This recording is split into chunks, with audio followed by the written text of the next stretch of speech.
Yes. Okay. What's the first one? So the Jamaican government has told the British Museum that there are some artifacts that we would like back. More than 200 years after they were brought to London, wooden sculptures, Rain God and Birdman, these are from the Caribbean, they've become the latest relics at the center of an international, what this article calls a tug of war. It's a 1-meter high Rain God sculpture and a carved figure of a birdman at the British Museum, and they've become the focus of a public appeal by our government for their return. The items are thought to have been made by members of the Taino people. Those are the indigenous inhabitants of the Caribbean, if you guys were studying social studies like I was for PEP. And according to the museum's catalogue, the items were found in a cave in 1792 and first went on show in London 7 years later. According to a spokeswoman from the British Museum, they had not received any official communication from the Ministry of Culture in Jamaica, but apparently this is a thing, eh? Yeah. All right, so I guess we'll wait to see how this one turns out. All right, next one kind of It sad. would be good to have them back though. Yep. U.S. immigration raids, it says, the raids leave children begging for parents' return. The raids, which targeted 7 food processing plants in 6 Mississippi cities yesterday or on Wednesday, were believed to be the largest in a single state in the United States history. The migrants were bused to detention centers for processing and possibly deportation. But children in Forest, Mississippi discovered their parents gone only after coming home from school. Wow. Says the kids been crying all day since they got home from school. Friends and neighbors took charge of the kids and brought them to the Clear Creek boot camp where they spent the night. We saw videos and pictures. They were heartbreaking. Did you see it? Yep. Terrible. Yep.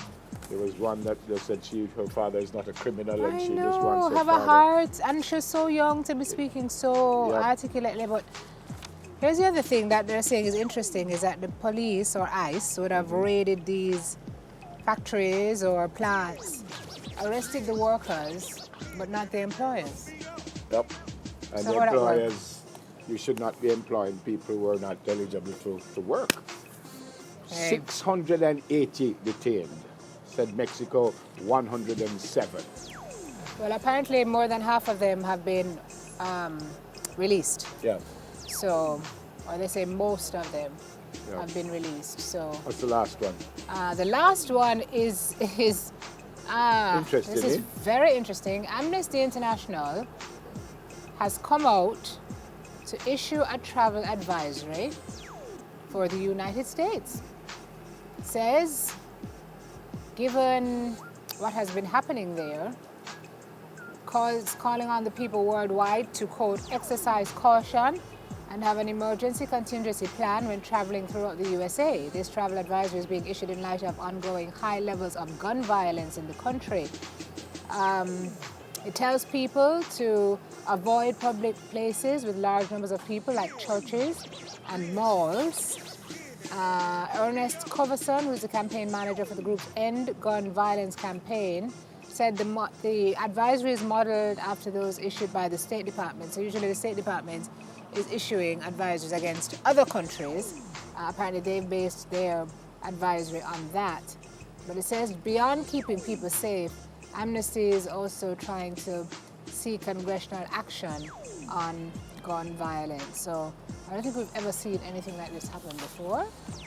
Lots of people are very taken aback by it. But Incredible, because sometimes we see travel advisories issued about our own country. Oh yeah, From the United States. Oh, yeah. So it's interesting. several countries. You know, me like my shirt first when I Venezuela. see it. You know, like it. I told you I liked lovely. it several times. Thanks again to Carlton. By the way, I think his Instagram page is Carlton TTT Brown. So you could check him out.